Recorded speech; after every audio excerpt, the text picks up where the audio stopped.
Well, hello all. The weather is drizzling and miserable. It's midwinter, icy cold.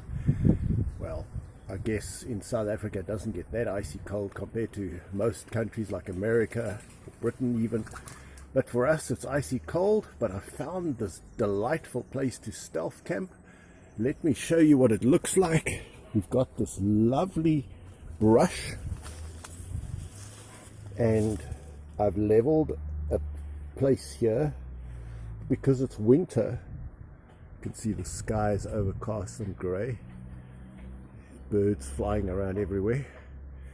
I'm planning to pitch a tent here.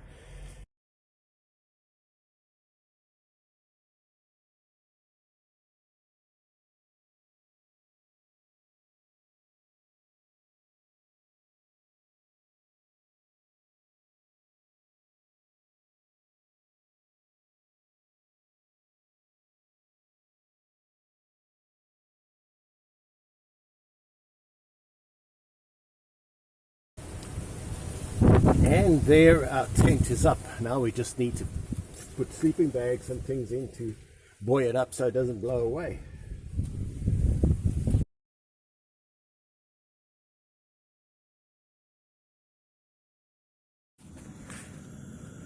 Here we have our lovely curry and rice.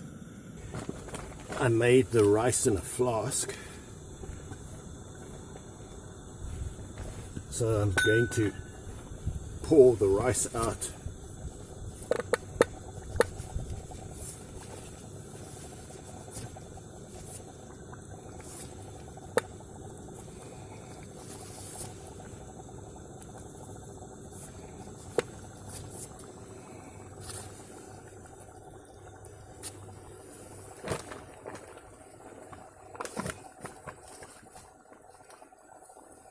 Let's switch.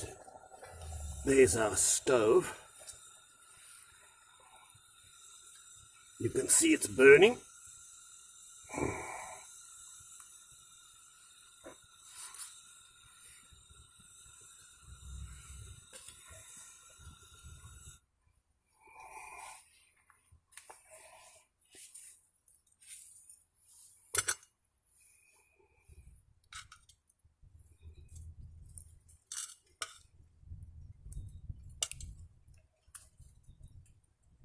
So we've got some lovely mince, potatoes, butternut, squash, onions,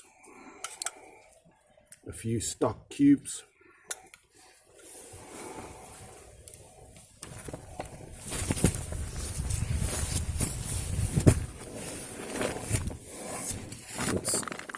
I'm going to bring my bedding in just now. I don't want to get it all messed up and sand.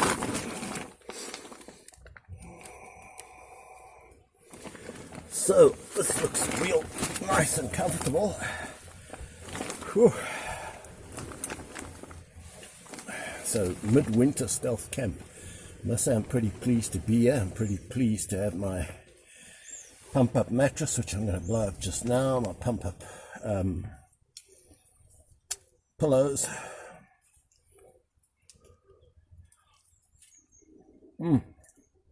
It's so nice to have a curry, a hot curry on a cold winter stealth camp.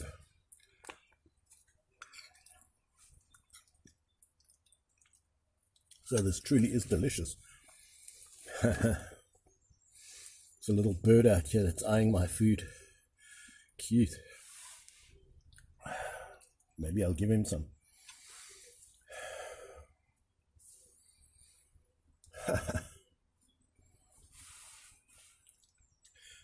Well, I've always considered myself to be a reasonably good conversationalist.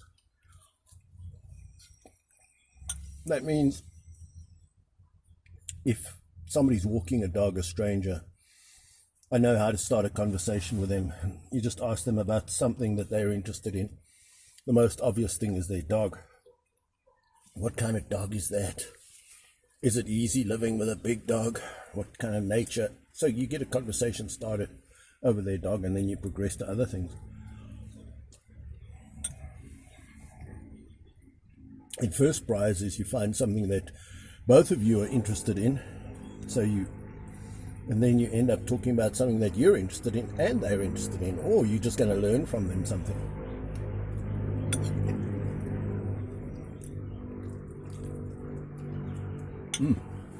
Really delicious. But, everyone's got their story. And there are things that motivate and drive people. Like, I know some people where you could say, I know exactly what their passions are. Their passions are their kids and their grandkids, exercise, and their hobby. And then there are a few other things that they will enjoy, but I know exactly what their hobby is. They enjoy exercise. They can't talk enough about their kids and grandkids. And so that's their passion. So now when you know what a person's passion is, you're now beginning to understand, and you're beginning to think, well, what drives them, what motivates them, why are they so passionate about whatever they're passionate about. So I used to congratulate myself on being a reasonably good conversationalist because I could keep a conversation going. But then I recently come to think that although I'm listening to them and although they are telling me what their passions and so on are, and I can repeat it back in a day or two time, I was never really that interested in finding out what drove them or trying to understand them, what motivates them. Why do they like those passions? What is so special about? What makes that person uniquely different? So I found that although I was a good conversationalist in finding topics of conversation,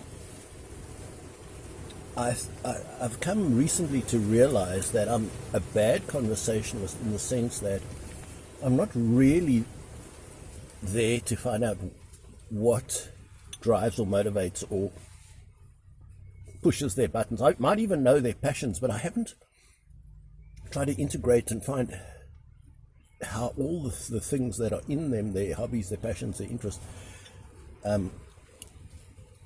work together to make this person unique. You could say, well, that's asking a lot. And I haven't even thought about it until recently, when I was thinking about how each person's got their story. They've always got the angle that they approach life from.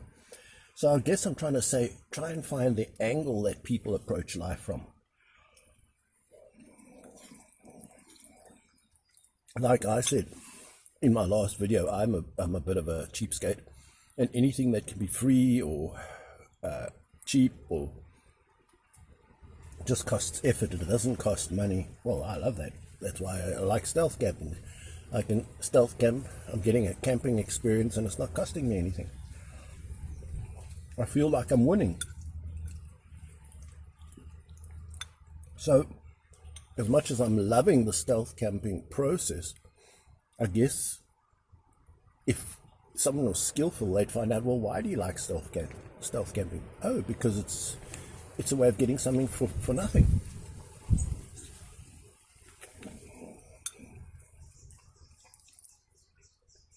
So I really think that there's a huge problem. I want to give this bird some food. I think there's a huge problem with people not actually listening. People just don't listen. I know certain people, I could say, were never really interested in, they were happy to tell their story and to be the life and soul of the party and the center of attention, but they weren't really that interested in listening to you or finding out what drives you or what interests you. So even though they may be a good conversationalist in that they have many topics of interest that they can talk about, they may be a poor conversationalist in that they're not interested in you. They're not interested in what drives you. So I'm trying to become now, I've realized, try to become a better listener, to try and ask questions that are not just you haven't won the game if you've just kept the conversation going.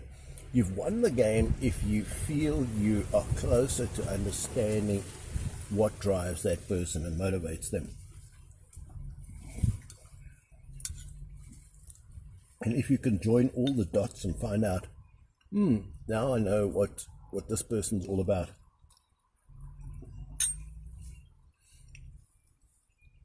I must admit, a really interesting biblical scripture hit me recently. Now, it was along these lines. Let me tell you, not quite the way that it came to me, but what I thought about. You know, the disciples, and especially Peter, never really listened to Christ. They were terrible listeners. And Christ, for example, told them, I'm going to go up to Jerusalem and I'm going to be captured and I'm going to be killed, and on the third day I'm going to rise again. And Peter even said, no, Lord, I'm going to make sure that doesn't happen to you. So Peter was like arguing with Christ. He's actually, and Christ told him, get behind me, Satan. Peter is not only not listening, he's actually fighting Christ. Other occasions where Peter almost fighting Christ is when Christ asks, who touched me? And Peter says, but everyone's touching you. Instead of just asking, okay, the crowd, who touched him?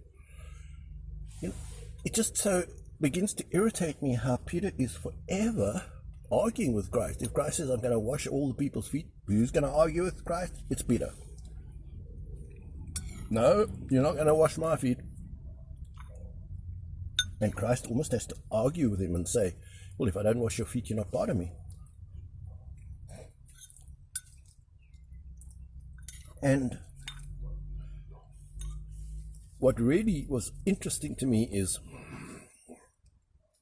on the Mount of Transfiguration,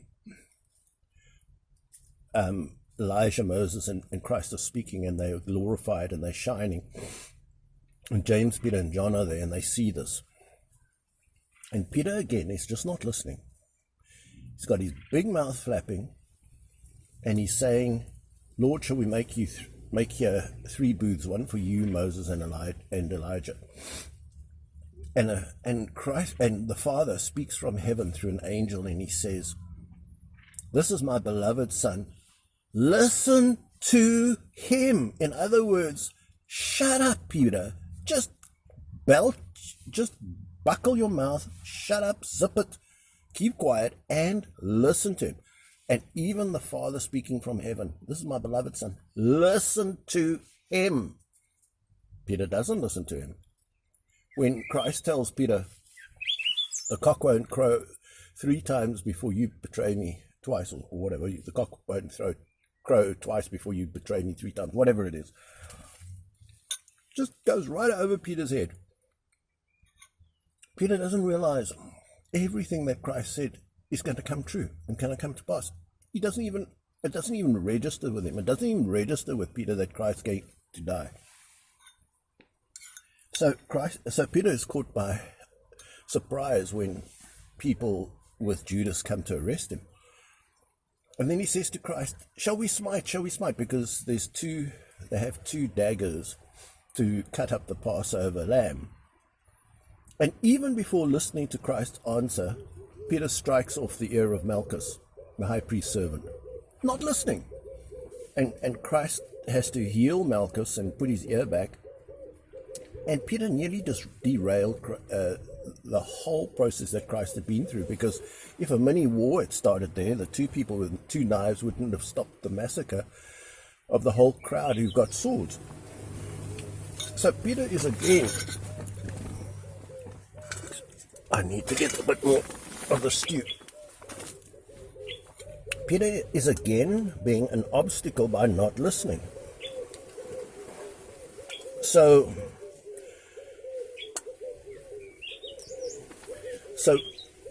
I feel that the Father is now must have got so frustrated with Peter that the Father says, I'm going to let Satan sift Peter just to bring him down to show him he thinks he's the bee's knees. He thinks he's got all the answers. He's not listening to you.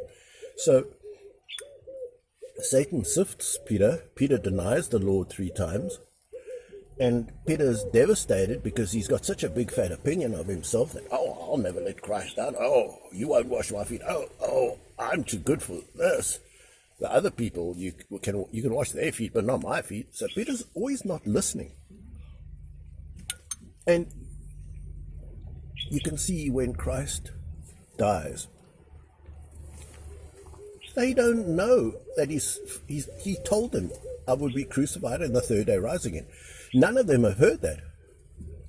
The only people who've heard it are the Pharisees who want to put a guard on the tomb. They've heard that Christ's going to rise on the third day. The disciples and the women are not at all expecting Christ to rise again on the third day. They're completely caught by surprise when the tomb is found to be empty on the third day. I mean, these guys just don't listen. So I thought, wow, isn't it interesting that there's only 3 times that God the Father has ever spoken from heaven? The first time was when Christ was baptized, and he said, the Father said, this is my beloved Son, in whom I'm well pleased. The second time was when Christ was praying in the Garden of Gethsemane, and Christ said, glorify your name, and the Father said, I have glorified it, and I will glorify it. And the other time is when the transfiguration occurs, which I've mentioned, and where he says, this is my beloved Son. He says it again, listen to him. And the disciples don't. Not one of them listens. Peter, James, John don't listen to Christ. They're caught completely by surprise when Christ is killed, betrayed. When Christ says, one of you is going to betray me, it's almost like they're caught by surprise. And obviously they're not expecting him to rise again on the third day. They're caught completely by surprise. They're just not listening. So I thought, the advice that God gives to us, the only time and only advice that comes straight from the words of the Father are, listen to him, or Christ. So if you want a word from God that applies to everyone, not just Peter, I know that I don't listen any better than Peter. I realize I've been a poor conversationalist in not really being a good listener, or trying to find probing questions to really understand a person. So I mean, I'm just like Peter. We're all bad listeners. So there is a word of God for all of us. The only word that the Father has ever spoken in the New Testament that applies to all of us, and that is listen to him. Listen to Christ. So I thought this is just such an interesting thing, this concept of being a good listener. And it's actually, you'll find in all the parables, you'll find it's the common problem among Christians. They don't listen. I mean, you take a parable of the talents. The good man goes away and he says, occupy till I come. And one guy doesn't occupy. He just goes and buries his talent. So he's not listening. Or you could say, what other parables?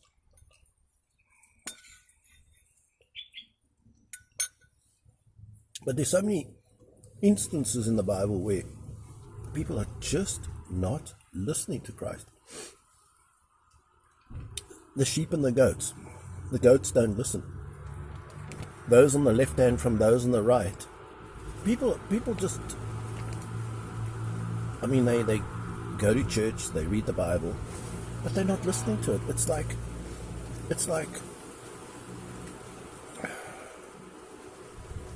yeah, it's just like the apostles, actually, before they were really converted. They were just oblivious to the things that Christ was saying. So anyway, I thought that's just so interesting how being a better listener will make me actually a proper conversationalist, and will actually make us a good Christian. Has to be someone that listens. If you don't listen, I mean, if you don't listen and follow, and we're just superficially listening in church, yes, and we go away, and then someone asks us, what was the sermon about? We don't even know. 2 days later, we don't know. We haven't listened. Perhaps the sermon is just mindless stuff that doesn't tell you to listen to Christ and obey Christ and really listen to him. Actually do what he says. So I think this is what's going to catch so many people out, is that Christ is going to honor and bestow eternal life on people who actually listen to him. Disciples, they discipline, they're listening to him. The sheep, they're following him, they hear his voice, and they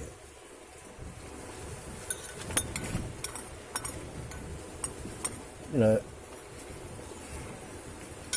could say bridegroom, the virgins waiting for the bridegroom to come.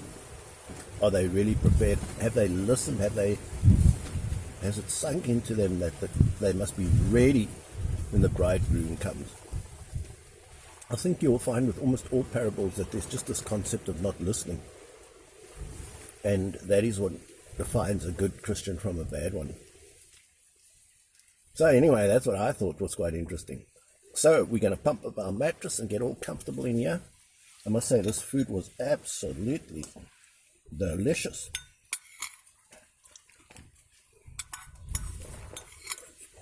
Delicious stew on a cold winter's day.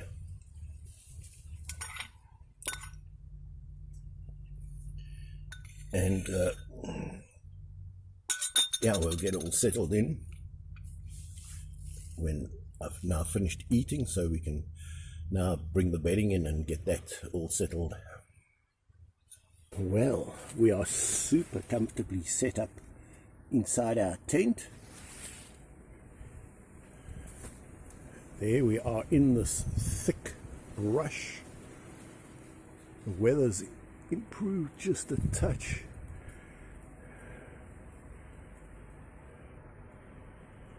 And we've got this thick bush all the way around our tent. Absolutely, completely stealthy here. We've got our air mattress. I've got my pump-up pillows. And we're all set for a lovely winter stealth camp. I think the tent is completely waterproof. It's going to be absolutely great.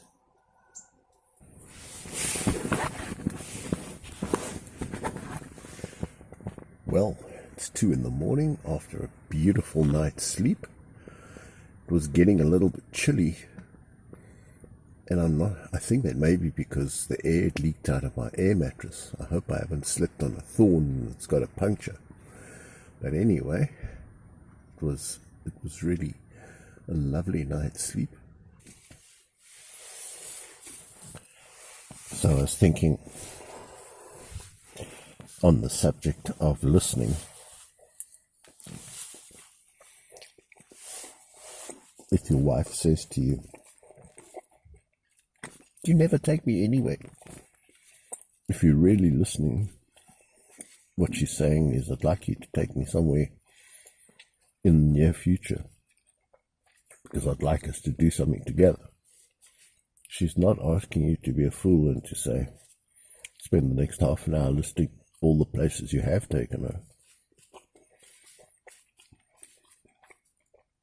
So I guess that's the difference between listening and really hearing.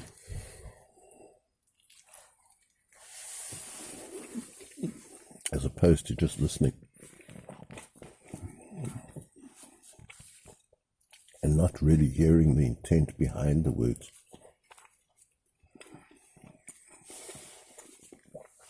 So I hope that's an illustration of what I mean by really trying to listen.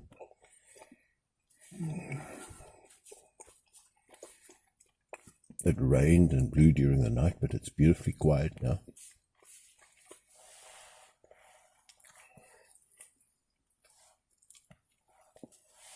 I must say the bed was supremely comfortable. And I did sleep really well.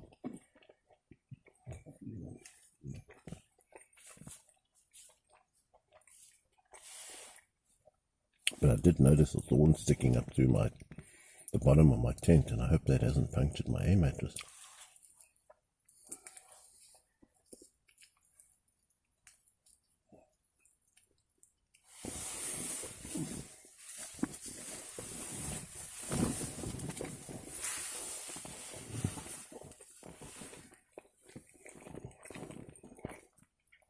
Well, I could do with some hot coffee now. I'm sorry I didn't bring any.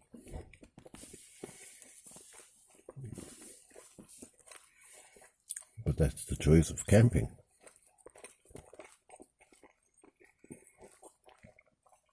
You haven't got exactly everything that you wanted, that you have to look forward to getting home. So, I think with that little bit of food in me,